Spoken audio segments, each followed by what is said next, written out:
Hello दोस्तों, आपका स्वागत है आपके channel reporter dictation short hand channel पर। और डिक्टेशन 140 शब्द प्रति मिनट होगी। रिपोर्टर एग्ज़ाम के लिए कुछ ही सेकंड में स्टार्ट हो जाएगी। हाल में दिल्ली के 30 हजारी कोर्ट ने सामूहिक दुष्कर्म सहित अन्य धाराओं में झूठा केस दर्ज करने वाली एक महिला अधिवक्ता और उसके पिता के खिलाफ केस दर्ज करने का आदेश दिया।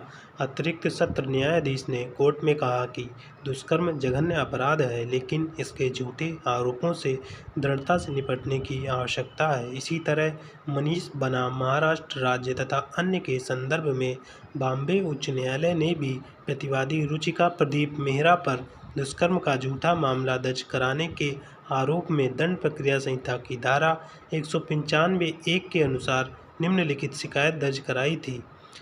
परंतु ऐसे मामले अंगुलियों पर गिने जा सकते हैं जहां झूठे दुष्कर्म के आरोप लगाने पर महिला को न्यायालय द्वारा सजा दी गई हो।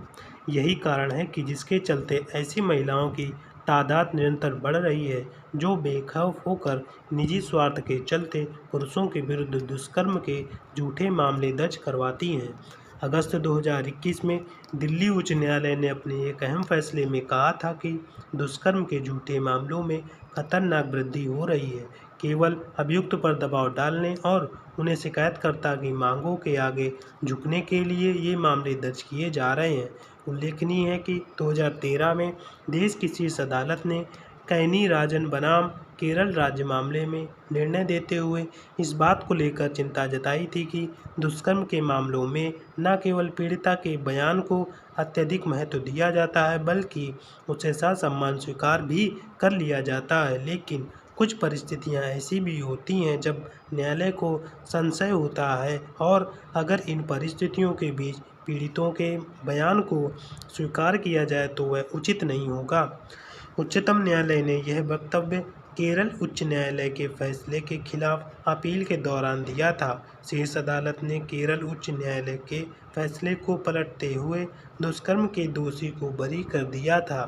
पैरा शीर्ष अदालत की यह चिंता भारतीय समाज में पुरुषों के न्यायोचित अधिकार की पैरवी अवश्य करती हैं, परंतु दुर्भाग्यपूर्ण तथ्य यह है कि सामाजिक तथा पुलिस प्रशासन की व्यवस्थागत भूमिका पुरुषों को ही दोषी मानकर चलती है। छद्म नारीवादी समर्थन इस तथ्य को हर स्थिति में स्थापित करने का प्रयास करते हैं कि महिला द्वारा उच्चारित हर वाक्य पूर्ण सत्य है और उस पर शंका करना महिलाओं के अधिकारों का हनन है। इस विचारधारा के पोषक पुरुषों को दोषी सिद्ध करने के लिए वे सभी हथकंडे अपनाते हैं जिससे वैसी स्थिति उत्पन्न हो जाए कि पुरुषों की बातों पर किसी को भी विश्वास नहीं हो। पैरा महिलाओं को हर स्थिति में दोष मुक्त मानने का सोच भारत ही नहीं विश्व भर में व्याप्त है। ब्रिटेन के प्रेस्टन क्राउन कोर्ट का मार्च 2023 का निर्णय 22 वर्षीय महिला एलेनोर विलियम्स के झूठ की पोल खोलता है।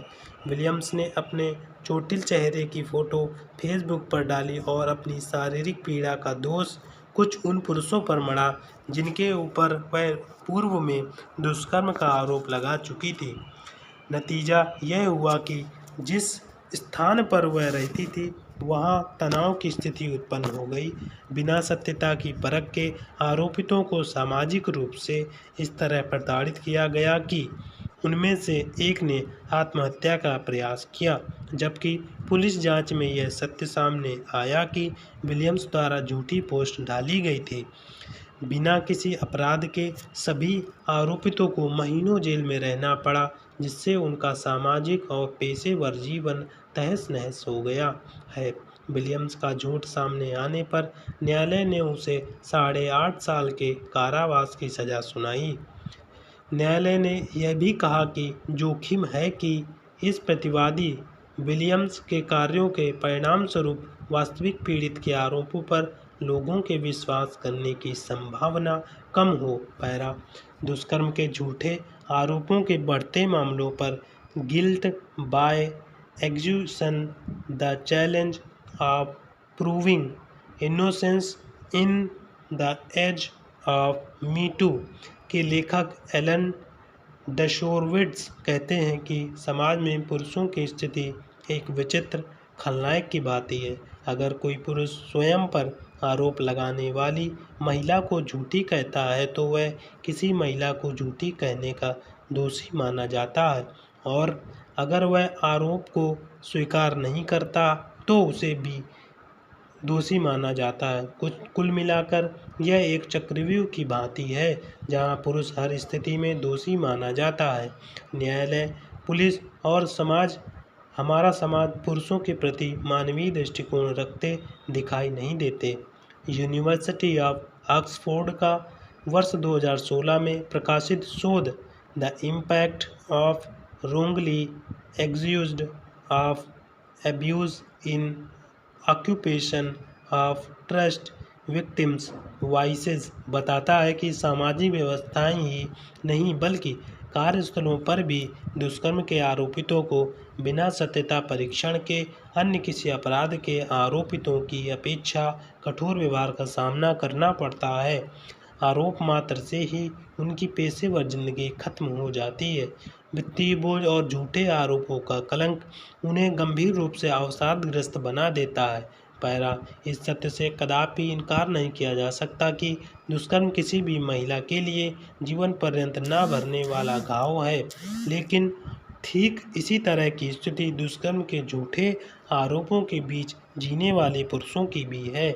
इसलिए आवश्यक है कि दुष्कर्म के मामले में जब भी प्राथमिकी दर्ज हो तो आरंभिक चरण से ही पुरुष को दोषी न मान दिया जाए, क्योंकि पूर्वाग्रहों से भरा यह सोच न्याय की राह को बाधित करता है।